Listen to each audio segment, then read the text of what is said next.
Welcome back. I am Dharmendra sir from DSL institute, doctor Mukherjee Nagar, Delhi. मेरे प्यारे दोस्त, आज मैं आपको राइटिंग स्किल्स के बारे में कुछ बता रहा हूँ।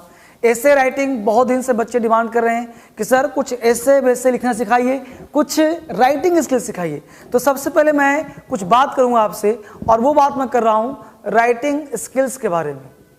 राइटिंग स्किल्स मैं आपसे बात करूँ, है ना, तो राइटिंग स्किल्स, पहले जो लिख रहा हूं वहां फोकस करो आप लोग, ठीक है।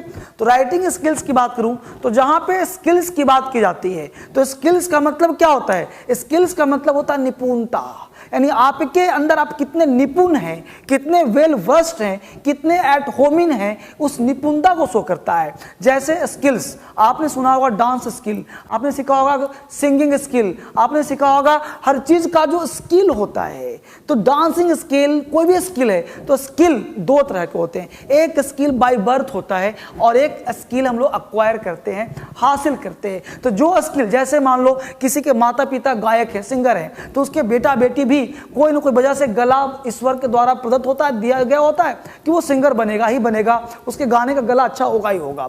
उसी तरह से डांस का है, तो डांस का बचपन से अगर जिसने करा है तो वो स्किल्स या तो अक्वायर करता है, या तो बचपन से उसके अंदर एक हासिल करने की इच्छा होती है, या फिर बाय बर्थ उसके अंदर टेंडेंसी होती है। तो स्किल, जो राइटिंग स्किल्स है, वो स्किल्स भी आपको डेवलप करना होगा। राइटिंग स्किल्स के लिए आपकी हैंडराइटिंग अच्छी बनती है, नहीं बनती है, बचपन से आप लिखना चाहते हो, नहीं लिखना चाहते हो, इस तरह से। तो राइटिंग स्किल्स बनाने के लिए आपको हर दिन सतत प्रयास करने होंगे, चलने होंगे मेरे साथ। और जो मैं आज कह रहा हूं, अगर आपने आज से चलना शुरू कर दिया तो आपको अंग्रेजी राइटिंग स्किल्स आपके लिए बहुत आसान हो जाएगा। मैं पूरा पार्ट लिखा हूं, आपको पूरा ऐसे सिखा दूंगा। आज की इस वीडियो में शुरू से लास्ट देखो और देखते हैं फिर कैसे काम होगा। तो हमने कहा स्किल्स की बात, तो ये जो स्किल है ना, हम लोग इसको डेवलप करने का प्रयास करते हैं। तो स्किल डेवलप कैसे होगा? ये राइटिंग स्किल, सबसे पहले काम क्या करना है कि आपके पास 2-3 किताब होना चाहिए। एक होना चाहिए योजना, दूसरा होना चाहिए कुरुक्षेत्र, तीसरा होना चाहिए एनसीईआरटी, चौथा होना चाहिए टेल मी व्हाई। तो ये सारे जो मैगजीन्स हैं ये आपके पास होना चाहिए। इसका फायदा क्या होगा? तो जब ये मैगजीन आपके पास होगा तो आप एक काम करो, एक वाइट पेज लेना। क्या लेना? एक वाइट पेज। अब क्या करना है कि इसको देख करके आप, एक हुआ कि प्रतिदिन इसको आप रीड करो। रीड करने के बाद अब प्रतिदिन एक पेज राइटिंग करो, एक पन्ना रोज लिखो, एक पन्ना रोज आप राइटिंग करो। जब एक पन्ना एक पेज रोज राइटिंग करोगे, फिर आप इसे मिला लो पढ़ करके। कोई भी, जैसे आज हमने योजना पढ़ लिया, आज हमने कुरुक्षेत्र पढ़ लिया, आज हमने एनसीईआरटी पढ़ लिया, कोई भी एक किताब आज आपने पढ़ लिया। पढ़ने के साथ आप करो, उसको पढ़ करके आप यहाँ पे लिखो। जैसे मान लीजिए कुरुक्षेत्र, तो कुरुक्षेत्र लिख रहे हो तो देख करके कॉपी नहीं करना है, कॉपी नहीं करना है, आप इसको पढ़ करके कुरुक्षेत्र लिखो। जब स्पेलिंग गलत हो जाए तो उसको इस प्रकार से बॉक्स बना लो, कितने वर्ड गलत हो गए। इससे क्या होगा? इससे आपका स्पेलिंग इंप्रूव होगा। जब स्किल, चूंकि अभी आपको लिखने में भार लगता होगा, यार लिखना पड़ेगा, आप ईमानदारी से बोलो कि पिछले 1 बरस में राइटिंग स्किल्स के लिए कितने पन्ना लिखा है? नहीं लिखा ना? मुझे पता है। यानी जब आप राइटिंग स्किल्स, आप स्किल डेवलप करना चाहते हो, स्किल, तो स्किल के लिए तो हर दिन लिखने की आवश्यकता होगी ना। ऐसा तो नहीं कि आप डांस स्किल करने जा रहे हो और आज तक डांस नहीं किया, तो क्या कोचिंग में एडमिशन लेने से डांस करना आ जाएगा? नहीं, करना तो खुद पड़ेगा ना। अगर आपने सिंगिंग स्किल, सिंगिंग के लिए एडमिशन लिया है और गाना एक भी दिन नहीं गाओगे, तो क्या एडमिशन लेने से गाना गाने आ जाएगा? नहीं ना। तो आपके अंदर वो स्किल्स पैदा करना है। तो वो स्किल्स पैदा कैसे होगा? तो इसके लिए डेली, प्रतिदिन एक पन्ना राइटिंग करिए, प्रतिदिन रोज एक पेज लिखिए। इससे होगा क्या कि आपका स्किल डेवलप हो जाएगा। और कोई भी स्किल्स आप डेवलप करोगे, प्रतिदिन पढ़ना है, रोज लिखना है, रोज पढ़ना है, रोज लिखना है। इस तरह से जब काम करोगे तो आपका स्किल्स डेवलप हो जाएगा और फिर आप बेहतर कर जाओगे आप प्रतिदिन। तो आपके घर में योजना, कुरुक्षेत्र, अभी किताब का नाम क्यों बता रहा हूं? क्योंकि आप योजना पढ़ोगे तो सरकारी पॉलिसी पता चलेगा, कुरुक्षेत्र पढ़ोगे तो पॉलिसी पता चलेगा, तो तरह तरह के आइडियाज आपके दिमाग में आते रहेंगे। आइडियाज नहीं होगा तो राइटिंग कैसे स्टार्ट करोगे। फिर बात मैं करूं कि सर एसे राइटिंग की बात करूं तो एसे राइटिंग क्या है, तो writing is a plan, essay is a plan not writing. तो सबसे पहले आप प्लान बनाइए दिमाग में कि मुझे किस चीज पर राइटिंग करना है, कितने तरह की राइटिंग होता है। तो एक रिटन कंपोजिशन आपके दिमाग में, एक आउटलाइन होना चाहिए कोई भी चीज लिखने से पहले। तो हमने कहा कि एसे राइटिंग, तो सबसे पहले हमने एसे का क्लासिफिकेशन किया, कितने तरह के ऐसे होते हैं। हमने कहा डिस्क्रिप्टिव एसे, दूसरा कहा नरेटिव एसे, तीसरा कहा रिफ्लेक्टिव एसे, चौथा कहा इमेजिनेटिव एसे। ये 4 तरह के एसे हमने आपको दिए। कौन कौन सा, डिस्क्रिप्टिव एसे, नरेटिव एसे, रिफ्लेक्टिव एसे और इमेजिनेटिव एसे। तो 4 एसे का नाम हमने आपको सामने रखा है। अब इस 4 एसे को आप आराम से एक एक करके देखने का प्रयास करें, डिस्क्रिप्टिव, नरेटिव, रिफ्लेक्टिव और इमेजिनेटिव। अब आप देखिए ये जो डिस्क्रिप्टिव एसे है ये कौन सा काम करता है। तो डिस्क्रिप्टिव का मतलब होता है किसी भी एसे का वर्णन करना, व्याख्या करना। जैसे मान लो कोई भी हो, इसमें इस डिस्क्रिप्टिव के तहत जैसे किसी पर्सन के बारे में लिखना हो तो आपको क्या डिस्क्राइब करना हो। महात्मा गांधी के बारे में लिखना हो तो महात्मा गांधी के बारे में आपको ज्ञान होना चाहिए कि भाई वो जन्मे कब थे, मरे कब थे, उनकी क्या क्या उपलब्धियां थी। तो डोंट स्टार्ट। सबसे पहले राइटिंग के लिए आप यहाँ पे एक स्ट्रक्चर देखो कि राइटिंग के लिए आपको सबसे पहले इकोनॉमी का ज्ञान होना चाहिए, राइटिंग के लिए सबसे पहले सोशल का ज्ञान होना चाहिए, राइटिंग के लिए पॉलिटिकल ज्ञान होना चाहिए, राइटिंग के लिए एक कल्चर का ज्ञान होना चाहिए।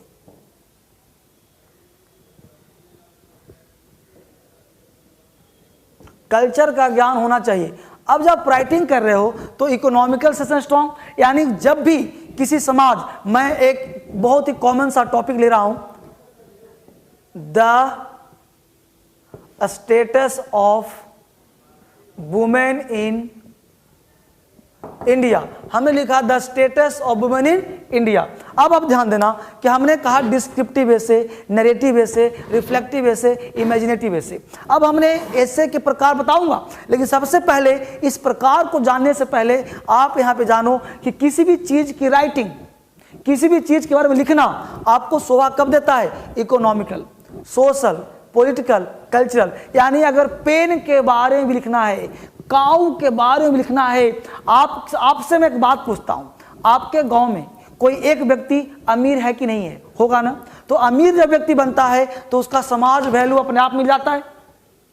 अगर कोई इकोनॉमिकल स्ट्रांग है तो बोलो सोशल स्ट्रांग होगा कि नहीं होगा, होगा ना। यानी जो इकोनॉमिकल स्ट्रांग होगा वो सोशल भी स्ट्रांग होगा ही होगा, जो इकोनॉमिकल स्ट्रांग होगा वो सोशल स्ट्रांग होगा ही होगा। अगर सोशल स्ट्रांग होगा तो पॉलिटिकल स्ट्रांग भी वही बनेगा, और पॉलिटिकल स्ट्रांग बनेगा तो उसका अपना एक कल्चर होगा, अपना एक कल्चर होगा। जैसे मान लो एक अमीर व्यक्ति है, उसका सामाजिक वैल्यू अपने आप बढ़ गया, भाई अमीर है, उसका पॉलिटिकल वैल्यू नेता बन जाएगा, मुखिया बन जाएगा, सरपंच बन जाएगा, कल्चर हो जाएगा। मान लो एक बड़े लोग का बेटा बड़े लोग की बेटी से शादी किया तो क्या आप जात पात पूछोगे, नहीं ना।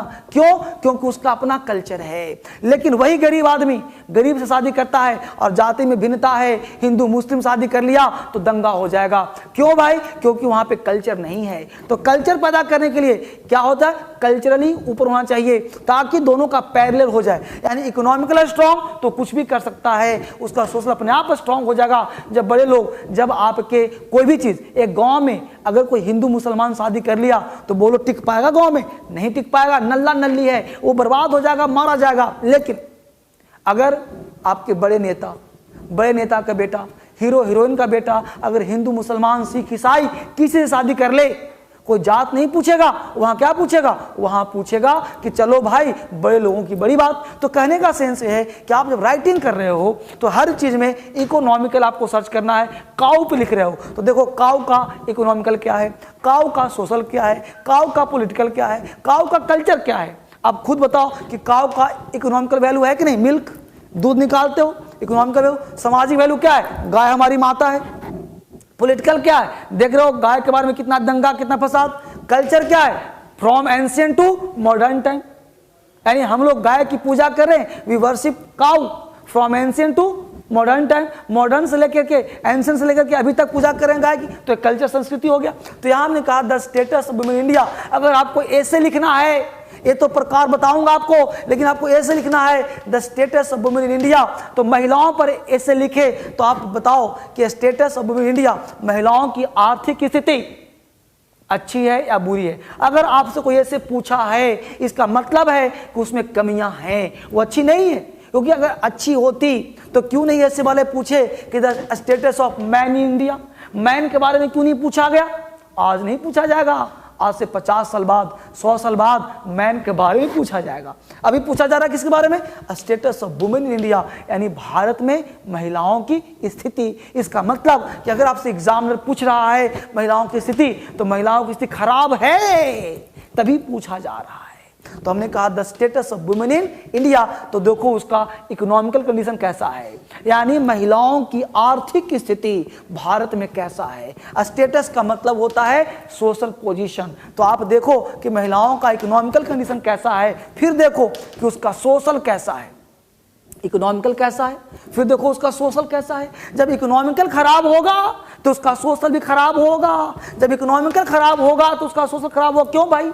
आप अपने घर से ले लो ना, आपके घर में माता है, माता कमाती भी होंगी ना, तो दबदबा पिता का होगा। क्योंकि because our society is man dominated society, हम लोग का समाज क्या है? पितृ प्रधान समाज है। और पितृ प्रधान समाज होने के कारण महिलाओं को दमन किया जाता है, महिलाओं को दबाया जाता है, चाहे बेटी हो, चाहे औरत हो, चाहे पत्नी हो, चाहे माता हो, चाहे कोई भी हो। यानी कि महिलाओं की स्थिति खराब है।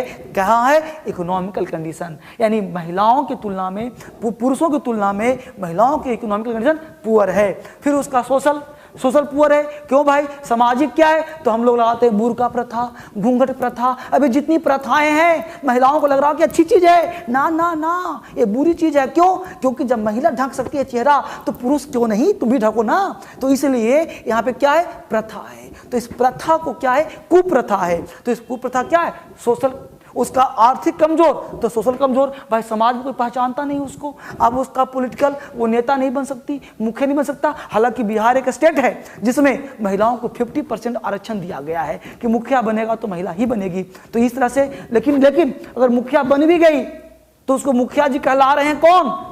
उसका पति, उसका बाप। यानी कि वो महिला घर में रोटी बेल रही है, लेकिन उसको कहला कौन रहा है? पति कहला रहा है। मुखिया जी वो हैं। कहने का सेंस है कि इकोनॉमिकल कमजोर तो सोशल कमजोर, और सोशल कमजोर तो पॉलिटिकल भी कमजोर, और फिर उसका कल्चर नहीं है। अपने मन से वो दिल्ली पढ़ने नहीं आ सकती, वो जिद नहीं कर सकती कि हमको दिल्ली पढ़ने जाना है। हालांकि आजकल महिलाएं बहुत आगे बढ़ रही हैं, हालांकि आजकल महिलाएं बहुत तेजी से आगे विकास हो रहा है। लेकिन ये जो सामाजिक कुप्रथा है, ये सामाजिक परंपराएं हैं, तो हम लोग राइटिंग नहीं तो करना है कि द स्टेटस ऑफ इंडिया, यानी कि you have to explore your mind. अपने माइंड को एक्सप्लोर करो, माइंड को फैलाओ। अगर लिखना चाहते हो राइटिंग तो आपको कंजर्वेटिव नहीं बनना है, आपको बिल्कुल ही ब्रॉड माइंड बनना है। ये नहीं कि बस बायस्ड है, आपको अनबायस्ड होना पड़ेगा। राइटिंग स्किल्स के लिए अनबायस्ड, यानी थॉट न्यूट्रल रखना है, एक व्यवहारिक सोच रखनी है। आप किस जाति के हो, किस कौम के हो, इसका मतलब ये नहीं है आप किसी भी जाति, किसी भी कौम के हो, लेकिन जब राइटिंग करते हो तो बिल्कुल न्यूट्रल लोग सोचिए कि क्या प्रथा,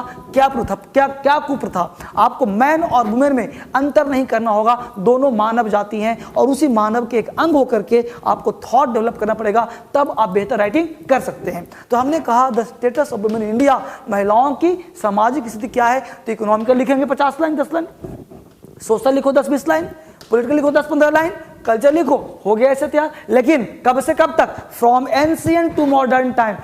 ये महिलाओं की स्थिति खराब आज नहीं हुई है, ये ऋग्वैदिक टाइम से देखो, यानी कि in Rigvedic time they are equally participated in sabha and समिति। बट आफ्टर जैसे जैसे टाइम बीतता गया, आप गुप्ता काल में आएंगे तो गुप्ता काल में क्या था? सती प्रथा का जन्म हुआ। तो सती प्रथा का जन्म हुआ, इन महिलाओं की स्थिति बिकम बैड टू बॉस, तो become worse day to day, यानी ग्रेजुअली उनकी स्थिति क्या हो गई? खराब हो गई। फिर दिल्ली सल्तनत में आओगे, फिर मुगल काल में आओगे, फिर मॉडर्न में आओगे, फिर आज के काल में आ जाओ। तो कहीं अच्छी दिखा दो, कहीं बुरी दिखा दो, आप एक्सप्लोर करो। माइंड को जितना फैलाओगे उतना ज़्यादा आपके दिमाग में डेवलप करेगा। इसके बाद हमने कहा, अब यहाँ तक समझ में आ गया। अब देखो ये 4 तरह के ऐसे होते हैं। यहाँ बताया कि कैसे तुम सोचोगे, यहाँ तुम्हारा थॉट डेवलप किया हमने। यहाँ हमने कहा कैसे तुम कितने प्रकार के होते हैं। डिस्क्रिप्टिव वे से यानी कि आपको वर्णन करना है, डिस्क्राइब करना है। डिस्क्राइब का मतलब पॉजिटिव हो सकता है, नेगेटिव हो सकता है। दूसरा हमने कहा नरेटिव वे से। नरेटिव का मतलब होता है कि आप चरित्र चित्रण कीजिए। नरेटिव का मतलब होता है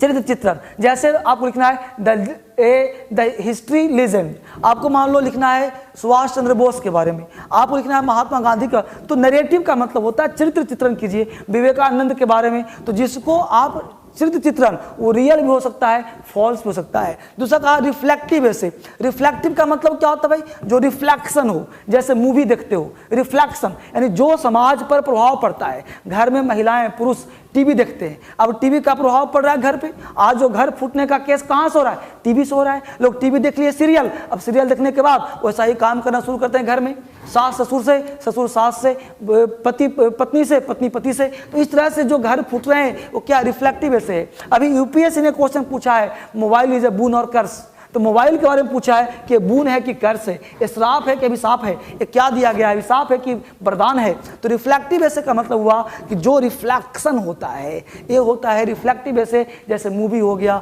मोबाइल फोन हो गया, सिनेमा हो गया, है ना, टीवी हो गया, ये किस में आता है, रिफ्लेक्टिव में। इमेजिनेटिव ऐसे। इमेजिनेटिव का मतलब हो गया काल्पनिक ऐसे। If I were the PM of India, India will be after 30 years, तो जो भी इमेजिनेटिव क्या कल्पना है, तो जो काल्पनिक ऐसे है उसे हम कहते हैं इमेजिनेटिव। जो आपके एग्जाम में ज़्यादातर है वो कौन पूछता है, रिफ्लेक्टिव ऐसे पूछता है, जो कि हमेशा आपको अपने मन से लिखना पड़ेगा कि भाई मोबाइल बून है कि कर्स है। आपसे पूछा गया कि आपसे पूछा गया ऐसे कि आप ऐसे लिखो कि movie is the boon or curse, movie is the mirror of society. तो movie is the mirror of society, तो इस पे आपको लिखना है पॉजिटिव और नेगेटिव, तब जाकर के आपका ऐसे तैयार होगा। मैं यहाँ पे अभी आपको सिर्फ बताया हूँ कि आप कैसे सोचोगे, कैसे लिखोगे, तब आपका ऐसे तैयार होगा, तब आप बेहतर सोच पाओगे। इस वीडियो को एक बार में नहीं, 2 बार, 3 बार, 4 बार, 5 बार देखो, तब आपको एक आइडिया मिलेगा। फिर मैं आपको कैसे दें इंट्रोडक्शन, कैसे दें बॉडी, कैसे करें कंक्लूजन, तो हर चीज के बारे में एक एक टॉपिक पे बनाना पड़ेगा, तब आप समझोगे। ये हमने एज अ होल ऐसे का पार्ट समझाया कि कैसे आप थॉट करो, कैसे आप लिखो, कैसे आप विचार करो, इससे आपके ऐसे सोच डेवलप होगा। अभी आप ऐसे का कोई भी इंट्रोडक्शन, बॉडी और कंक्लूजन पे ध्यान मत दीजिए, पहले आप लिखना सीखिए। गलत या सही जो मन करता हो, पहले आप लिखो। कैसे लिखें sir, economical, social, political, culture, इस पे आप पहले लिखो, सोचो मत राइट होगा कि रॉन्ग होगा, पहले लिखना सीखो। डांस करने के लिए पहले एक्सरसाइज करो, गाने के लिए पहले गाना सीखो, और लिखने के लिए पहले लिखना सीखो। लिखना आपको आ जाएगा, गारंटी करता हूं। और इस तरह से अब तक इस वीडियो को सबको जरूरत है, पूरे भारत में फैला दो क्रांति की तरह। और अब तक सब्सक्राइब नहीं किया, जल्दी से करो। फिर मिलते हैं हम लोग अगले वीडियो में। Thank you very much.